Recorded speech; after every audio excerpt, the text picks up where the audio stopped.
Okay, so let's go ahead and start evaluating some expressions.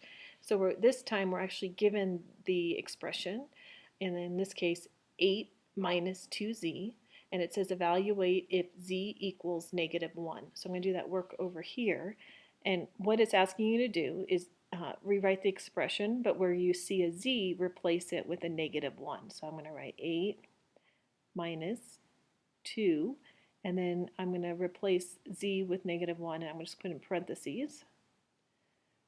And remember, this parentheses, it's 2, or in this case, -2 times -1. So I need to multiply these two together, so be careful with your signs.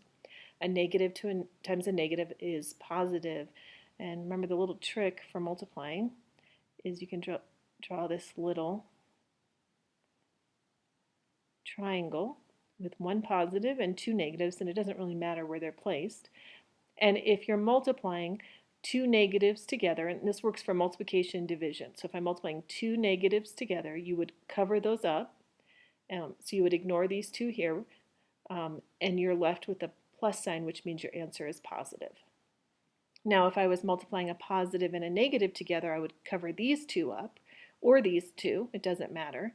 And what I'm left with is a negative, so the answer would be negative.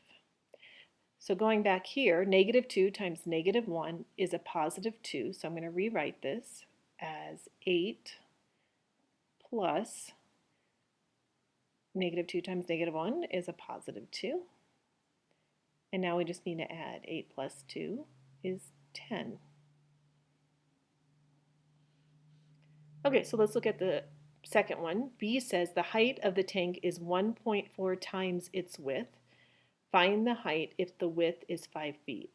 So first thing, let's write the formula, which we did above. 1.4 times its width was 1.4 times W.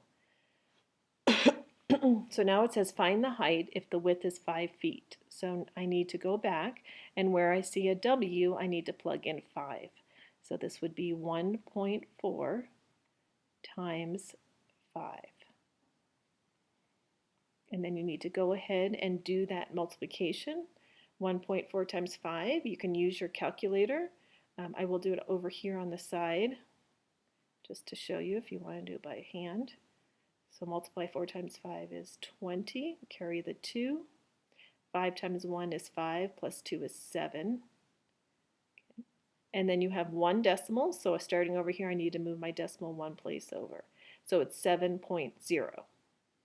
Now I don't need the 0.0, it's saying $7 is the same thing as $7.00, so we don't need that 0.0. So I'm just going to come up here and write my answer of 7.